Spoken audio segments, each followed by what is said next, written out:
Hello, friends, and welcome to episode 772 of the Juicebox Podcast.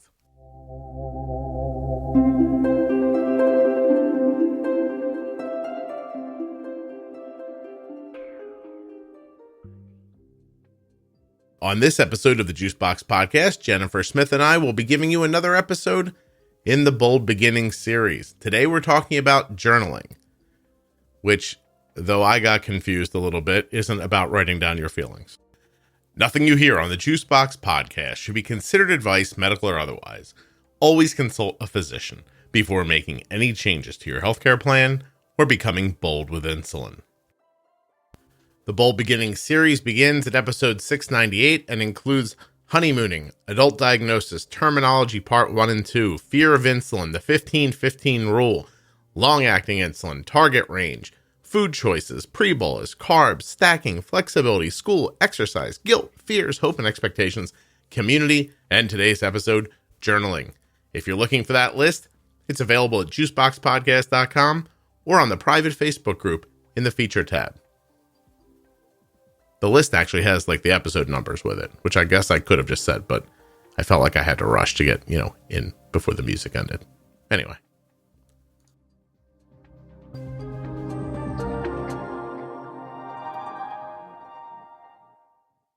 This episode of the Juicebox Podcast is sponsored by InPen from Medtronic Diabetes.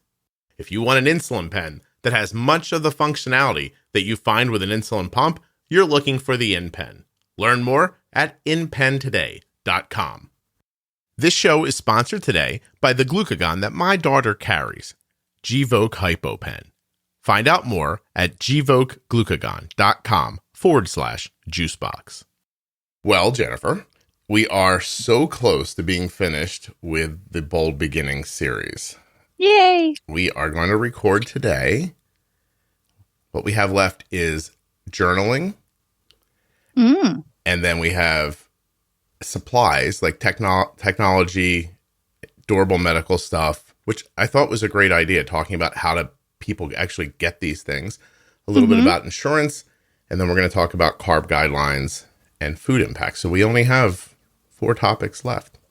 Yay! Yeah. I feel like we've accomplished something. We have. How many months have we been at this, do you think? I don't even know. Honestly, all of my months, they run together, and I have probably 3. I feel like we started like summer-ish, right? I'm going to look because I'm actually interested. I'll figure it out while we're talking. Cool. Okay. So can I just admit something right here? Sure. The list has been in front of me for quite some time, and journaling has been at the bottom. And the entire time I thought, well, people want to talk about writing their feelings down.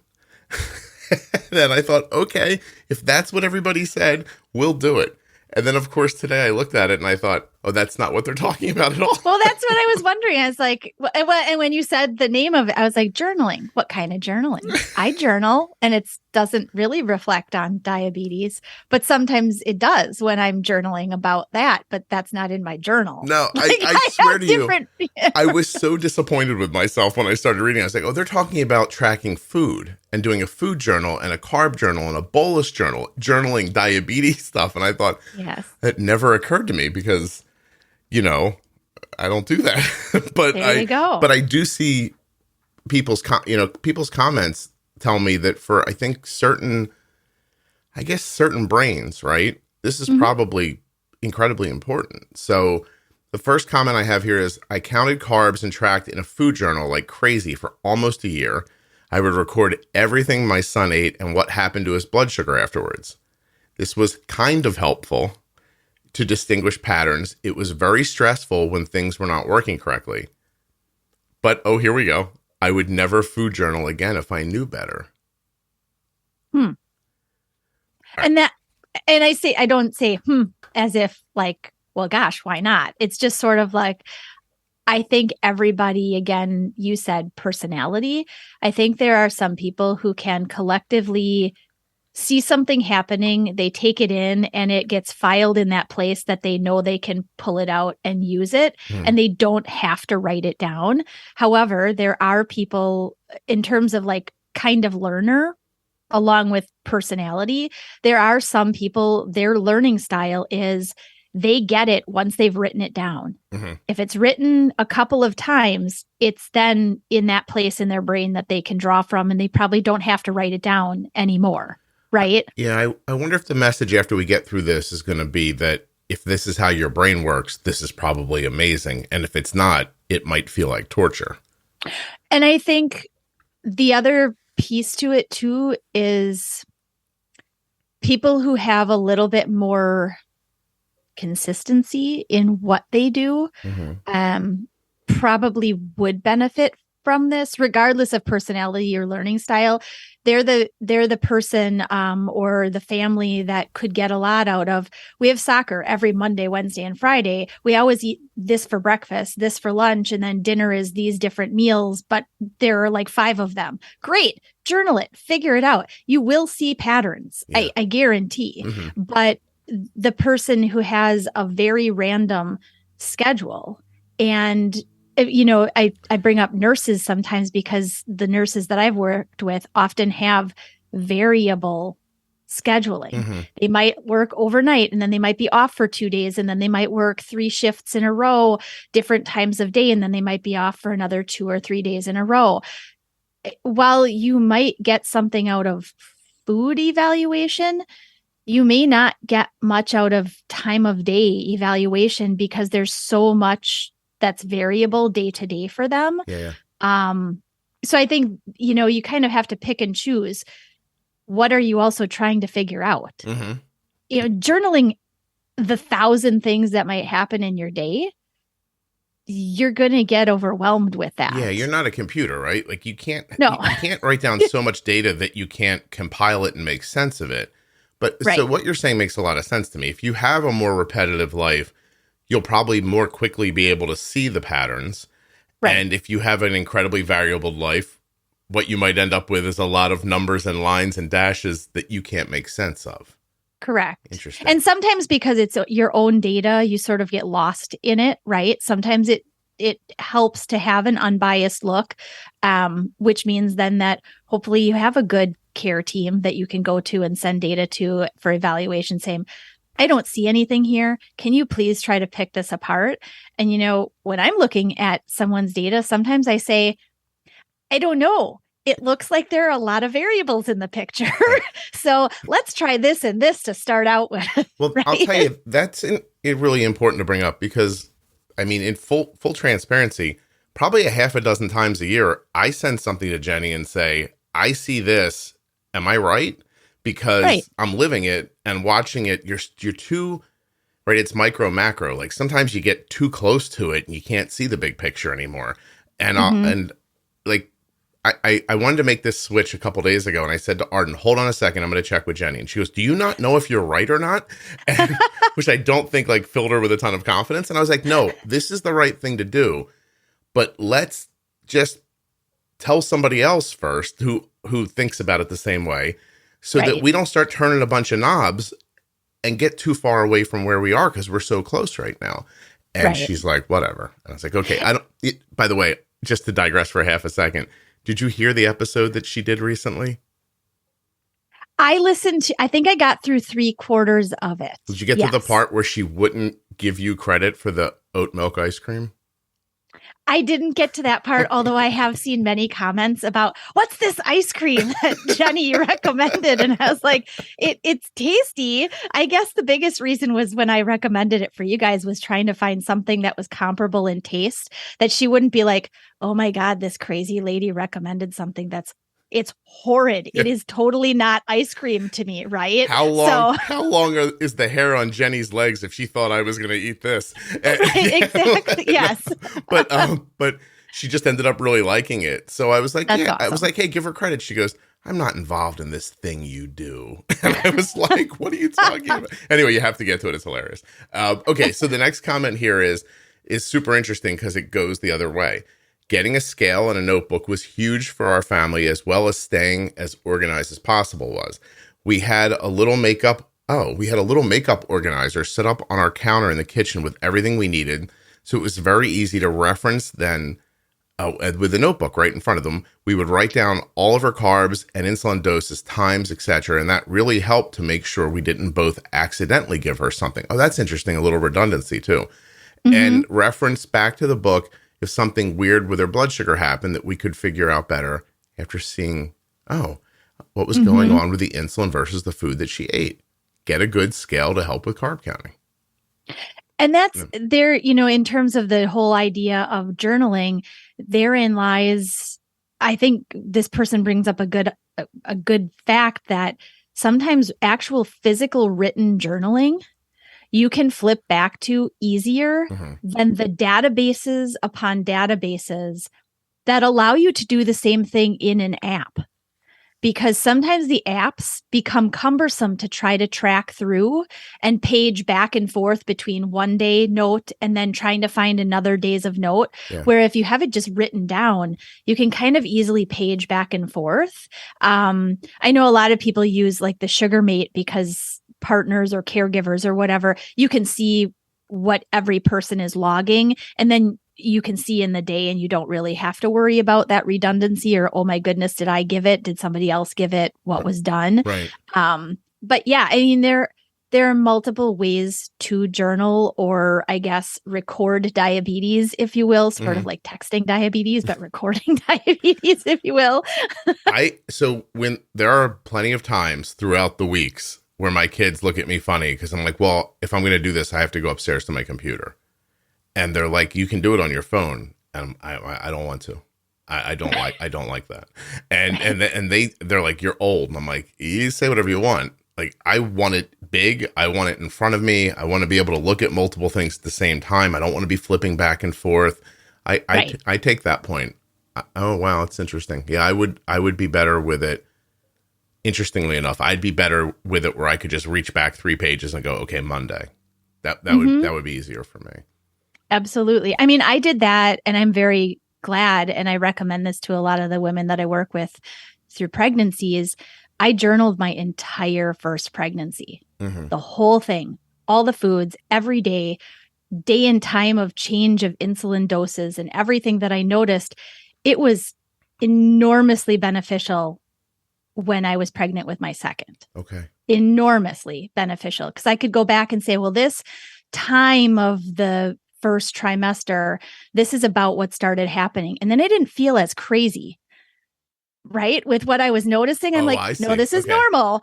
I did do this last time, or I did see this last time, or I did stop doing this type of thing last time about this point. So when something that's so out of the ordinary happens, even though it's happened to you in the past, it still feels very out of the ordinary. And it was helpful to go back and say, oh no, this happened the last time. Yeah. Right. Oh, that's right. Especially because there were a number of years between my kids.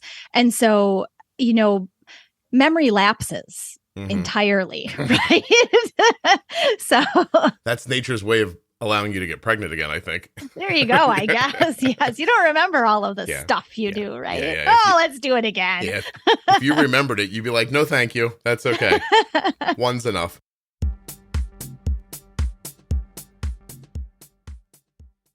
When you have diabetes and use insulin, low blood sugar can happen when you don't expect it. Gvoke HypoPen is a ready-to-use glucagon option that can treat very low blood sugar in adults and kids with diabetes ages 2 and above. Find out more. Go to gvokeglucagon.com/juicebox.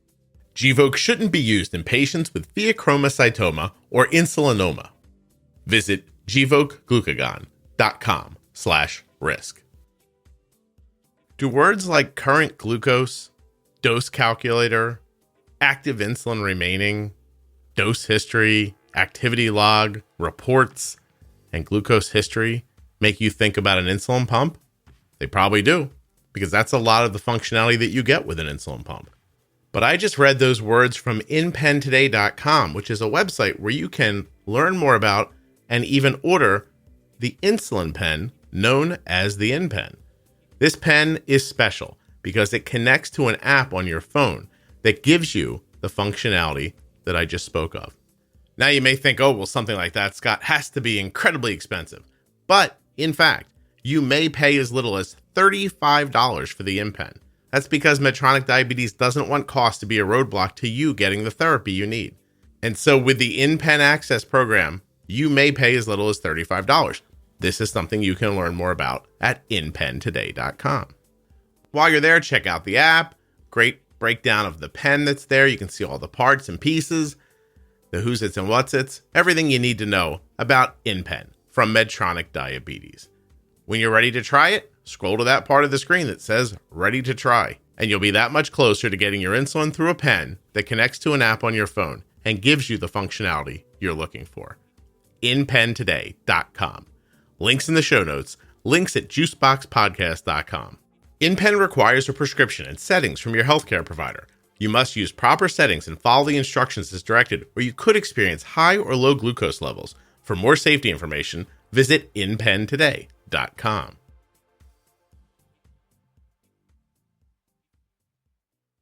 Yeah, that makes sense. Okay, here's one from somebody that says, hold on a second while I mute my phone like I've never made a podcast before. Sorry about that. With everything overwhelmingly journaling saved my tired brain from remembering everything. Okay, so while everything was overwhelming, journaling saved my tired brain from remembering everything.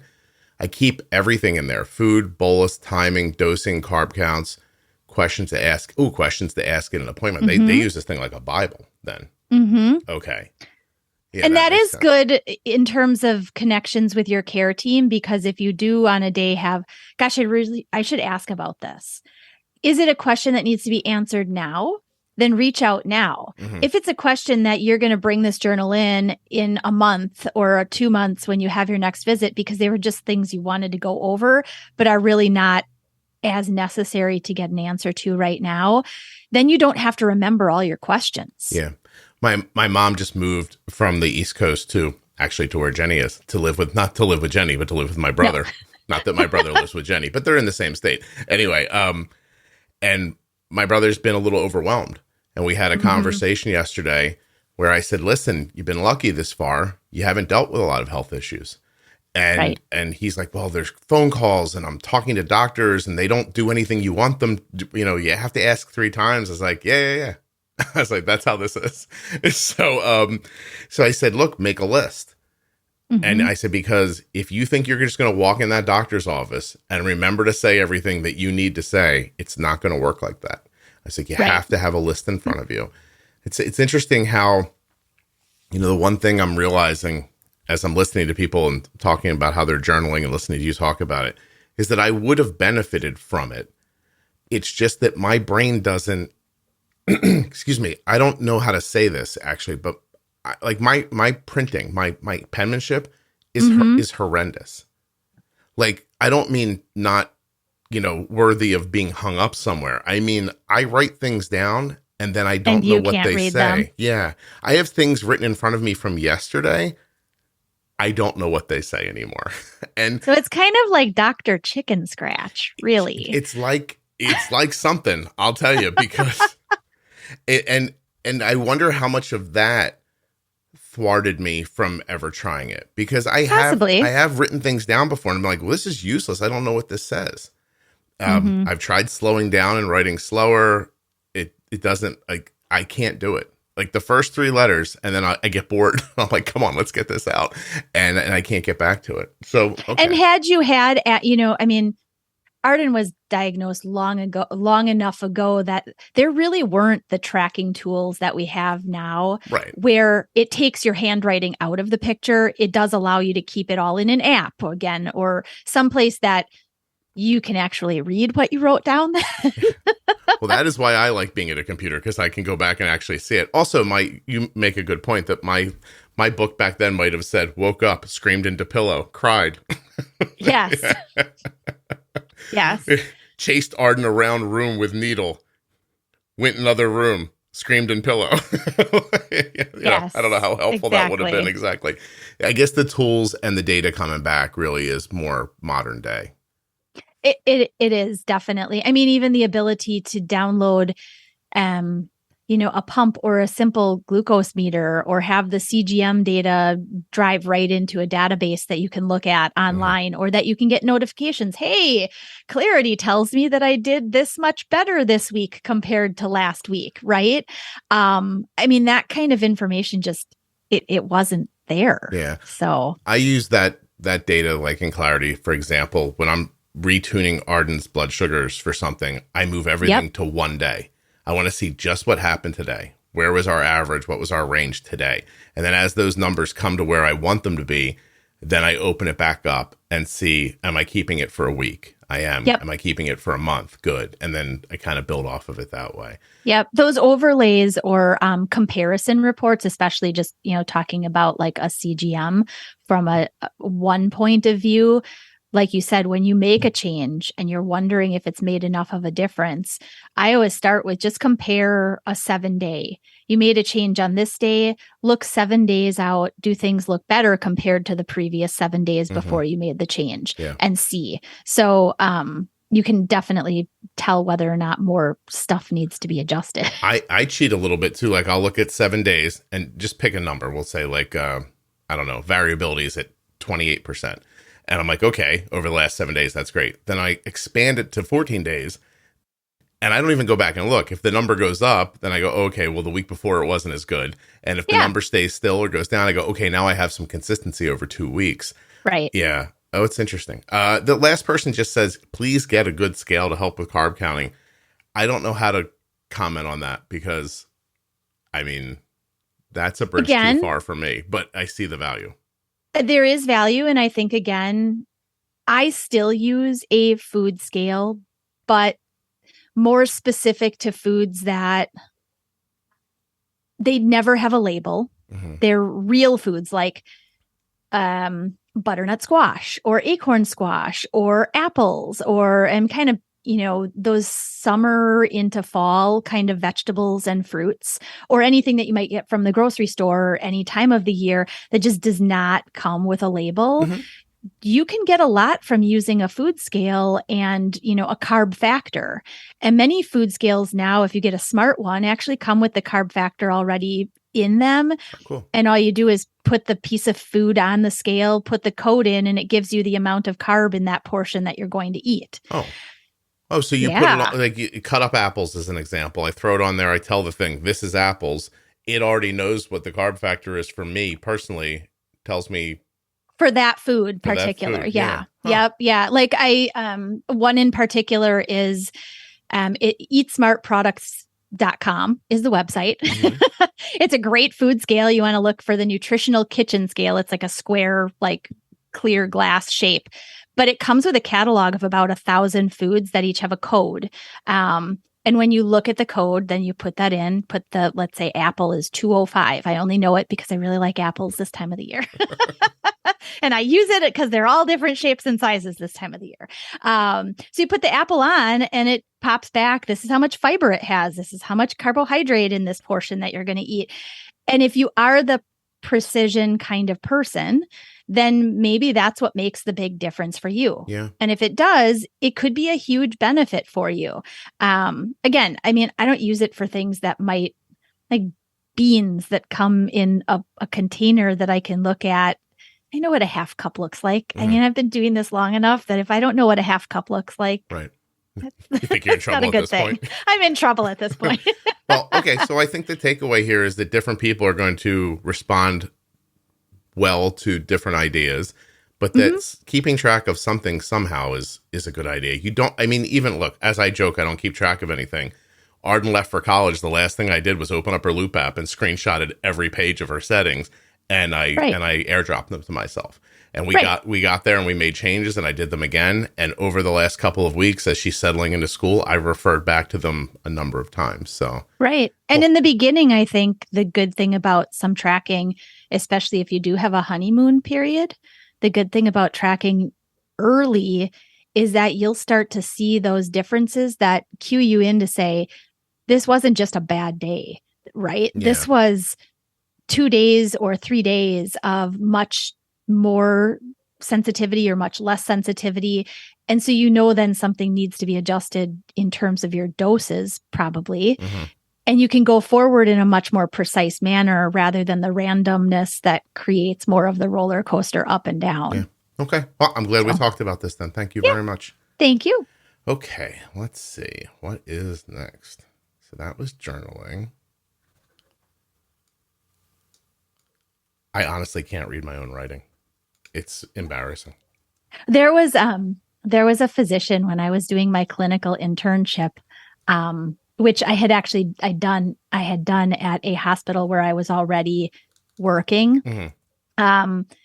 And so I knew the doctor, but he had like literally, I would call it chicken scratch. It looks like somebody put ink on chickens' like feet and they just danced around on the page. And we got to the point of realizing some words looked the same, and then you could end up figuring out that the chicken scratch was like or the chicken scratch was like, because it looked the same note to note. So then you could figure out what he had actually written. But man, yeah. Almost impossible. Now, I swear, I looked down at my own writing and I was like, it feels like someone else wrote it.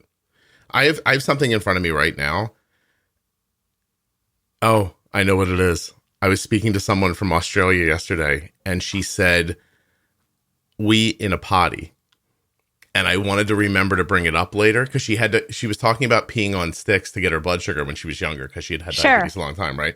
But as I look down at it now, it looks like it says Lee and Patty, maybe? Polt like I I don't know what it's.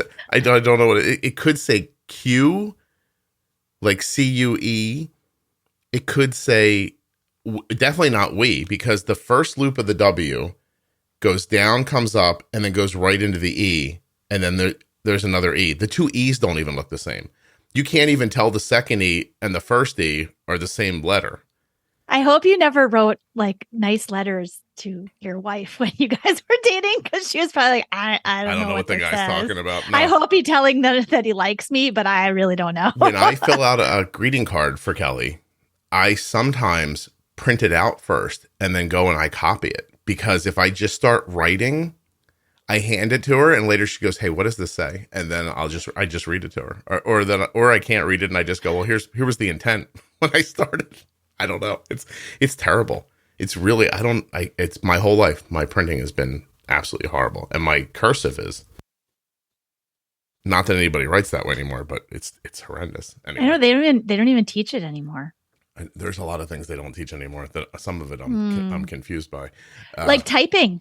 I'm amazed at the use of iPads in school for young kids. It's the hunt and peck method of finding letters to spell things. Yeah. And I told Nathan recently, I was like, we need to get a keyboard to hook up to our home iPad, and we need to teach them how to type. Yeah. Because or they're going to hunt and peck their entire life. They'll lose years of their life. Watching a person text who's proficient at it is like, I watch Arden, and her thumbs are just like flying. And they don't make mistakes. It's fast. Right. It's fascinating, So I had to teach myself to type to write my book. I did not know how to type. I took typing class. I did it for like a day, and I'm like, I'm dropping this. And I dropped it and I left. I couldn't do it. So when I had to write my book, I sat down, and first I typed looking, and then I would practice not looking. And then as the weeks went on, before I knew it, I could type. Yeah. I mean, that's how they teach you. It was a mandatory. We had to take it as freshmen in high school. It was a mandatory. I still remember Miss Ottelman. That was her name. And we had word processors. Now I'm like aging myself. No, that's what we were using too. We had word processors. A, S. Like that's what we did for the whole class. By the end, you were like, oh my God. Kelly had one in college where there was this little matrix LED screen in front of her that maybe held like 15 or 20 characters, and you would type and they would come up in front of you and then they would disappear off to the left. And when you got done, you hit save, and it was on like a floppy disk, if I remember correctly. And then you had to put the floppy disk in and hit print. I mean, you couldn't even go back to see if you made a mistake or And that was like high quality back then. Think about that the next time you complain.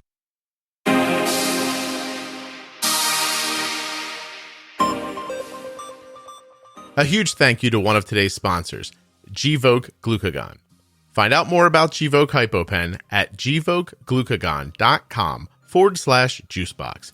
You spell that GVOKEGLUCAGON.com/juicebox. If you're looking for an insulin pen that does more, check out the InPen from Medtronic Diabetes at InPenToday.com.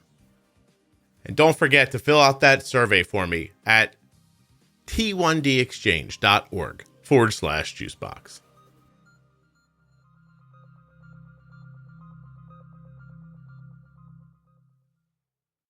If you're enjoying the Juicebox podcast, please share it with someone who you think might also enjoy it. That really is the best way to help the show grow, thrive, and continue. Tell them to look in their audio app like Spotify, Apple Podcasts, or Amazon Music. If they don't know what that is, send them over to juiceboxpodcast.com or take their phone from them and show them yourself. Thank you so much for listening. I'll be back very soon with another episode of the Juicebox Podcast.